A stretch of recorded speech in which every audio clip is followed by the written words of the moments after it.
Chúng ta xưa đây nè tọt ní video mới ní cứ chia video phía tị đọc bấy ấy đại dương nâng bộ sai mình tó bẹ pon chỉ môi nâng mê riêng tị đọc bấy đại dương man độ strong trên bị sập hơi beginner mình đi. Ok, ta lấy dân tên gì với chị con nâng tọt ọt ní. Lấy dương mặc lấy mà mơ 13.1 đọc bấy chuột muối tẹ tên chỉ môi nâng present continuous present continuous. Chứ bị ta present continuous ní vì chiaประเภทกาในภาษาอังกฤษដែលកាលនៃភាសាអង់គ្លេសទាំងអស់មានចំនួនដល់12អូខេអញ្ចឹងពាក្យថា present continuous នេះវាជាកាលមួយក្នុងចំណោមទាំង12ហ្នឹងអូខេឥឡូវយើងមកនិយាយតើ present continuous ហ្នឹងវាមានលក្ខណៈម៉េចអញ្ចឹងមុននឹងយើងនិយាយអំពី present continuous យើងកុំយល់ជាភាសាខ្មែរថា present continuous ហ្នឹងបកប្រែថាម៉េចពេលដែលយើងនិយាយអំពី present continuous សូមឲ្យអ្នកទាំងអស់គ្នាចាំមួយថាតេតិនជាមួយនឹងទម្រង់របស់វាគឺតេតិនជាមួយនឹង verb ing ពាក្យថា continuous សូមឲ្យអ្នកនរនេះចាំថាពេលដែលយើងនិយាយពី continuous គឺតេតិនជាមួយនឹង verb ing ឥឡូវយើងមកនិយាយពាក់ព័ន្ធជាមួយនឹងទម្រង់អញ្ចឹងអ្នកនរនេះត្រូវចាំពេលដែលយើងនិយាយពីកាលនៃភាសាអង់គ្លេសដែលកាលទាំងអស់មានចំនួនដល់12ហ្នឹងហើយពេលដែលយើងនិយាយពីកាលមួយក្នុងចំណោមទាំង12ហ្នឹងគឺយើងត្រូវនឹកឃើញទៅដល់ form ទាំង4របស់វាសិនគឺតេតិនជាមួយនឹងទម្រង់ positive ដែលមានន័យស្របទម្រង់ negative ទម្រង់ប្រភេទ yes no question មួយទៀតគឺប្រភេទ WH question អញ្ចឹងពេលដែលយើងនិយាយពីការតេតិនជាមួយនឹងការទាំង12ហ្នឹងគឺត្រូវស្គាល់ពី4ទម្រង់ហ្នឹងសំខាន់ឥឡូវយើងនិយាយពី present continuous ដែលទម្រង់ positive ដែលមានន័យថាទម្រង់ស្របណាចំណែក negative គឺទម្រង់បដិសេធឥឡូវយើងនិយាយពីទម្រង់ positive សិនប្រភេទទម្រង់ positive គឺយើងត្រូវយក subject plus ជាមួយនឹង verb to be ដែល verb to be របស់យើងនេះគឺផ្ដោតទៅលើ am is ឬក៏ are បន្តមកទៀតគឺយើង plus ជាមួយនឹង verb ing ដែលជាចុងក្រោយនេះគឺយើង plus ជាមួយនឹង object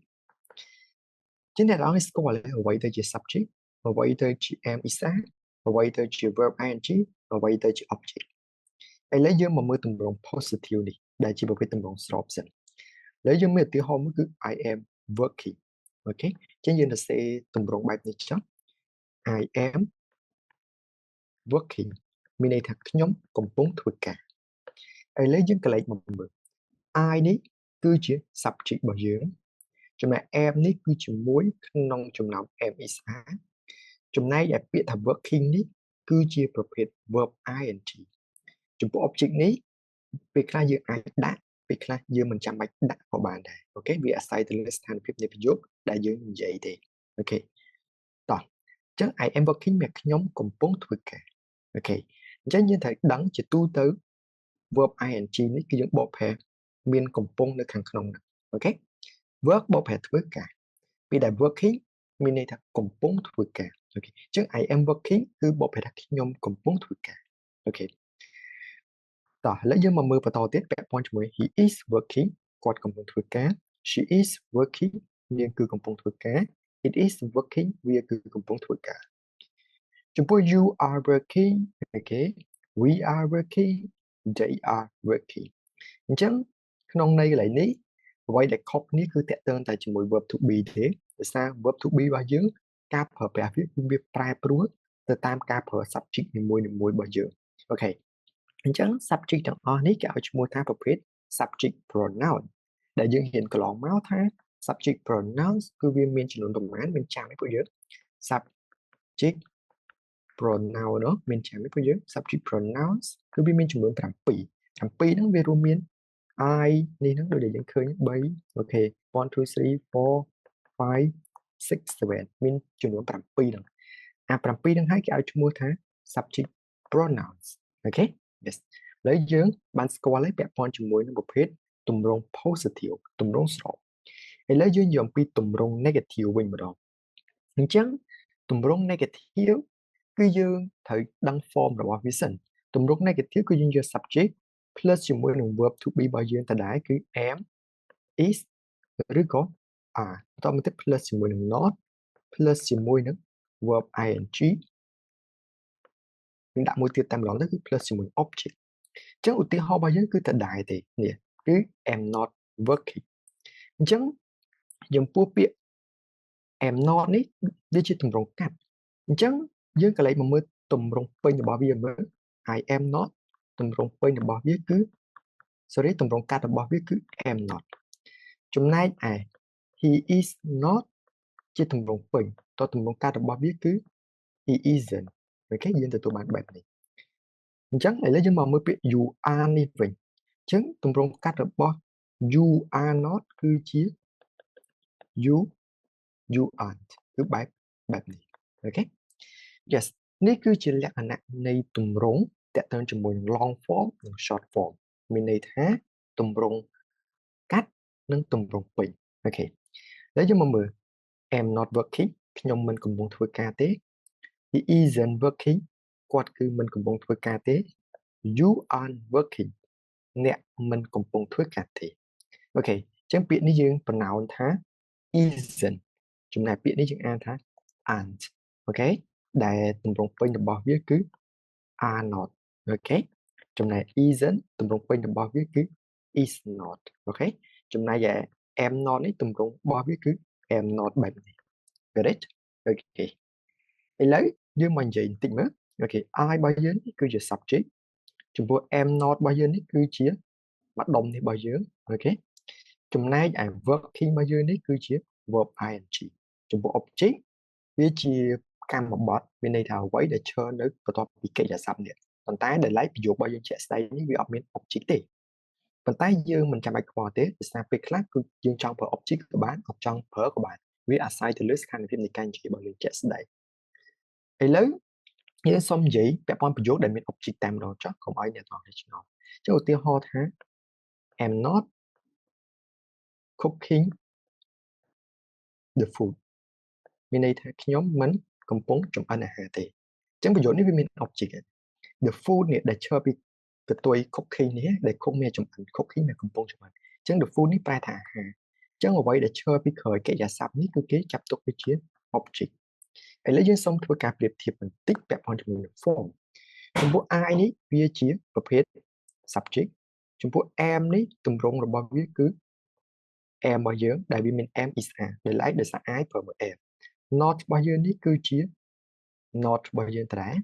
ចំពោះ cooking នេះវាជា verb ing អូខេចំណែក the food នេះវាចាប់ទុកវាជា object អូខេអញ្ចឹងយើងកន្លែងទៅមើលទម្រង់របស់យើងមកវាដូចគ្នានេះកន្លែងនេះអញ្ចឹងគឺវាដូចគ្នាទេ correct គ្រាន់តែនេះគឺវាមាន3អានេះយើងលើកតែ am មួយទេអូខេតោះឥឡូវយើងបញ្ចប់ពាក់ព័ន្ធជាមួយទម្រង់ negative យើងផ្លាស់ប្ដូរទៅចំណុចមួយទៀតតាក់ទងជាមួយនឹងប្រភេទ questions with question words ដែលជាទូទៅគឺយើងមានន័យថានិយាយតាក់ទងជាមួយនឹងប្រភេទ WH question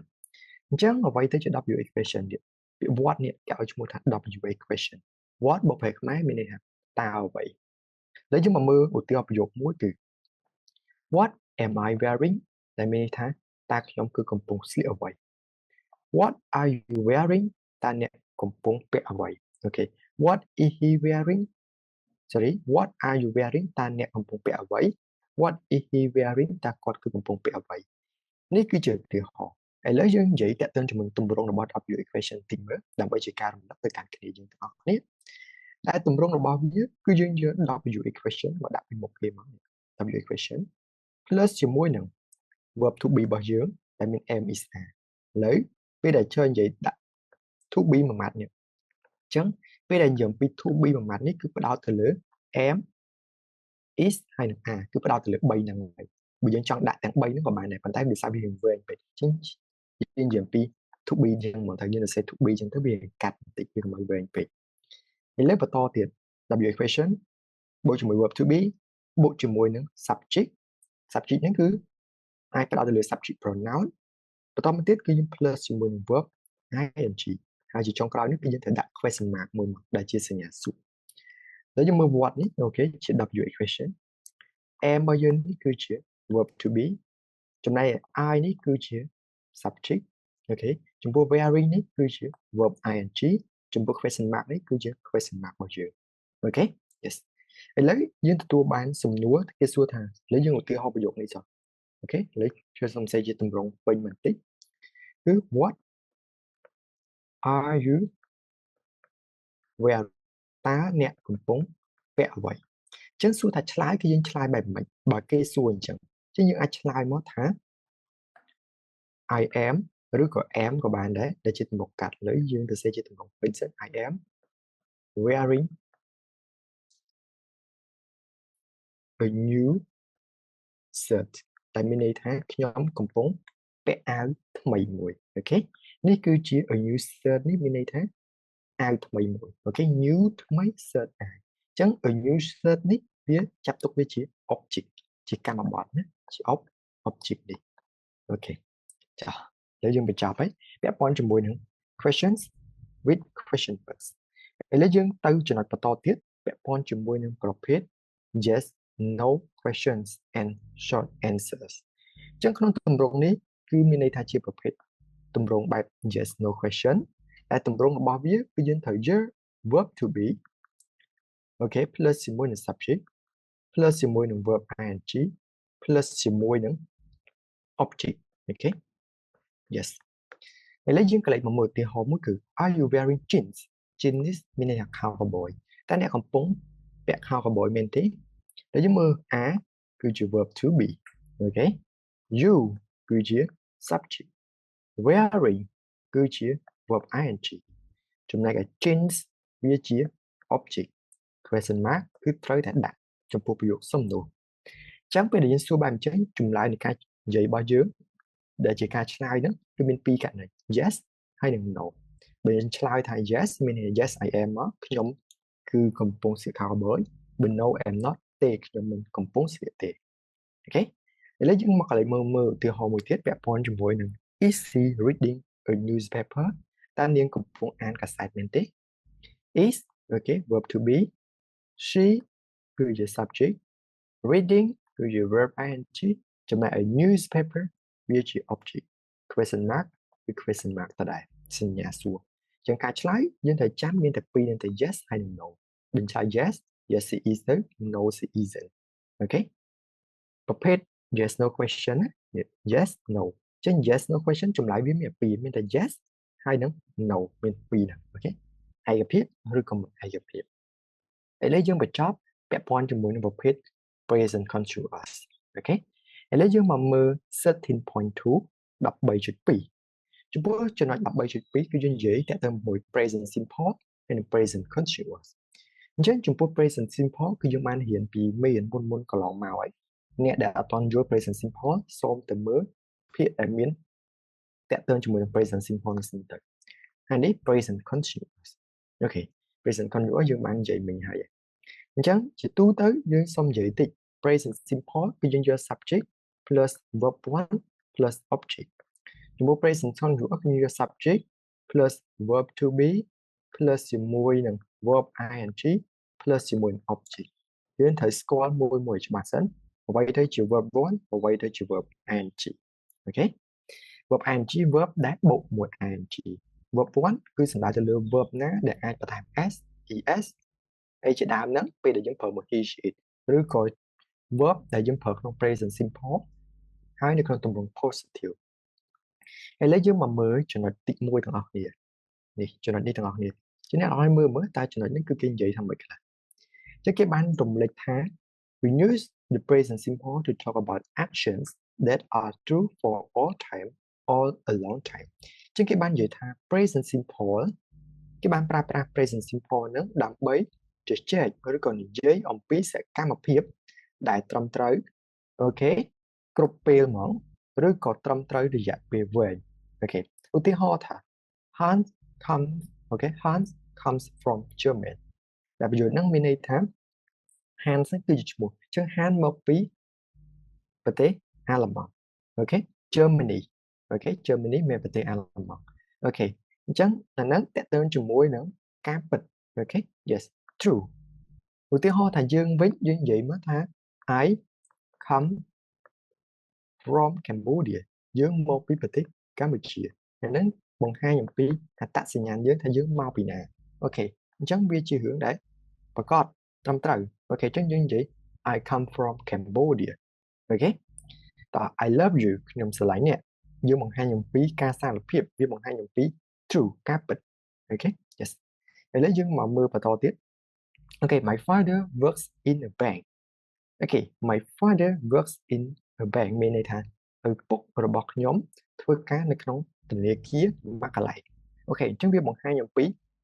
លក្ខណៈការងារទីតាំងការងាររបស់យើងអូខេអញ្ចឹងគឺយើងប្រើ present simple I get up at 7:30 every day អានេះបង្ហាញអំពីសកម្មភាពដែលជាទម្លាប់របស់យើងអូខេយើងតែងតែក្រោកនឹងនៅម៉ោង 7 កន្លះជារៀងរាល់ថ្ងៃអូខេតោះឥឡូវយើងមកមើលឧទាហរណ៍មួយទៀតគឺ she doesn't understand French នាងមិនយល់ភាសាបារាំងទេគេនេះនិយាយអំពីអ្វីដែលនាងគ្មានសមត្ថភាពក្នុងការយល់ភាសាបារាំង yes អូខេ yes ចំណុចរបស់យើងគឺវាមានតែប៉ុណ្្នឹងទេករណីទាំងអស់ហើយគឺវាប្រើតាក់ទងជាមួយនឹង present simple អញ្ចឹងជារួមយើងត្រូវចាំ present simple គឺនិយាយអំពីសកម្មភាពហ្នឹងវាកើតឡើងជាទម្លាប់វាកើតឡើងវាជាសកម្មភាពពិតអូខេវាបង្ហាញអំពីអត្តសញ្ញាណរបស់យើងមកពីកន្លែងណាមួយអត្តសញ្ញាណរបស់យើងថាយើងធ្វើការនៅកន្លែងណាអ្វីដែលយើងធ្វើវាជាប្រចាំថ្ងៃអូខេតាក់ទងជាមួយនឹងពេលវេលានេះគឺយើងប្រើតាក់ទងជាមួយនឹង present simple នេះអូខេដែលដំណង present simple គឺ subject plus verb 1 plus object អូខេតែយើងមកមើលនេះមើលនេះ Hans comes from Germany ចឹង Hans នេះយើងចាប់ទុកវាជា subject comes នេះយើងចាប់ទុកវាជា verb 1ចំណែកកតុយខាងក្រោយនេះយើងអាចចាប់ទុកវាជា object តែម្ដងទៅអូខេជិះមានតែប៉ុណ្្នឹងទេចំពោះចំណុចរបស់យើងឥឡូវយើងមកមើលមួយទៀតមើល My father works in the bank My father នេះយើងចាប់ទុកវាជា subject ចំណែក works នេះគឺយើងចាប់ទុកវាជា verb 1ចំណែក in the bank នេះយើងចាប់ទុកវាជា object អូខេ yes នេះគ្រាន់តែជាការរំលឹកតាក់ទងជាមួយ present simple ឥឡូវយើងសូមនិយាយចំណុចមួយទៀតតាក់ទងជាមួយនឹង present continuous អញ្ចឹងចំពោះ present continuous យើងមកមើលចំណុចនេះទាំងអស់គ្នាជាងគេបាននិយាយថា we use the present continuous to talk about actions that last a short time the actions are happening now ជាងគេនិយាយថាពួកយើងប្រើប្រាស់ present continuous ដើម្បីនិយាយអំពីសកម្មភាពដែលអូខេ last a short action មានន័យថាជាសកម្មភាពដែលប្រព្រឹត្តទៅរយៈពេលខ្លីឬក៏និយាយអំពីសកម្មភាពដែលកំពុងតែកើតឡើងឥឡូវហ្នឹងយើងក៏លេចមកមើលឧទាហរណ៍តិចមួយទាំងអស់គ្នានេះ Okay I usually wear jeans ខ្ញុំជាញឹកញាប់ស្លៀកខោ cowboy but today I'm wearing a suit អញ្ចឹងកន្លែងនេះមានន័យថាខ្ញុំជាញឹកញាប់ស្លៀកខោ cowboy ប៉ុន្តែថ្ងៃនេះខ្ញុំកំពុងស្លៀកអាវឈុតអូខេឬក៏ខោអាវឈុតអូខេអញ្ចឹងយើងមកមើលអាកន្លែងពាក់ខោ cowboy នេះបង្ហាញអំពីសកម្មភាពគាត់ជាទម្លាប់ភាគច្រើនគឺស្លៀកខោ cowboy ប៉ុន្តែដោយឡែកថ្ងៃហ្នឹងអីគឺគាត់ស្លៀកអាវឈុតអញ្ចឹងសួរថាស្លៀកអាវឈុតនេះវាជាសកម្មភាពដែល short time រយៈពេលខ្លីទេវាប្រព្រឹត្តតែពេលបច្ចុប្បន្នហ្នឹងទេអូខេអញ្ចឹងគឺយើងប្រើពាក់ទងជាមួយនឹង verb ing អូខេប្រយោគដំបូងនេះគឺវាស្ថិតនៅក្នុង present simple ណា present simple ចំណែកឯមកប្រយោគនេះទៀតនេះគឺវាស្ថិតនៅក្នុង present continuous អូខេនេះ present continuous គឺទុយខាងក្រោយនេះវាស្ថិតនៅក្នុង present continuous ចុះក្នុងប្រយោគនេះវាមានកាលពីរមួយជា present simple មួយទៀតជា present continuous ប្រយោគដំបូងបង្ហាញអំពីទម្លាប់ប្រយោគខាងបន្ទាប់នេះគឺបង្ហាញអំពីសកម្មភាពពេលបច្ចុប្បន្នពេលឥឡូវហ្នឹងកំពុងតែពាក់តែម្ដងអូខេ yes ឥឡូវយើងមកមើលឧទាហរណ៍មួយទៀតចំពោះឧទាហរណ៍មួយទៀតនេះគឺ he speaks French very well he's speaking French to that man តោះឥឡូវយើងមកមើលទីមើលប្រយោគហ្នឹងទាំងអស់គ្នាតែប្រយោគហ្នឹងគាត់និយាយបារាំងបានយ៉ាងល្អអូខេគាត់គឺកំពុងនិយាយភាសាបារាំងទៅកាន់បុរសនោះអញ្ចឹងអាកន្លែងនេះវាបង្ហាញអំពីថាសមត្ថភាពរបស់គាត់ទាំងអើយទាំងដើមទាំងយើងសមត្ថភាពរបស់គាត់លក្ខណៈគាត់គឺគាត់និយាយភាសាបារាំងបានល្អហើយចំពោះប្រយោគនេះមានន័យថាបង្ហាញអំពីលក្ខណៈថាបច្ចុប្បន្នឥឡូវហ្នឹងគឺគាត់កំពុងនិយាយភាសាបារាំងអូខេ yes តោះបន្តទៀត it's raining វាគឺកំពុងភ្លៀងអូខេ they are swimming ពួកគេគឺកំពុងហែលទឹក we are playing football ពួកយើងកំពុងលេងបាល់ទាត់ yes អញ្ចឹងឧទាហរណ៍របស់យើងវាមានតែប៉ុណ្្នឹងទេជារួម present simple វាបង្ហាញពីសកម្មភាពដែលជា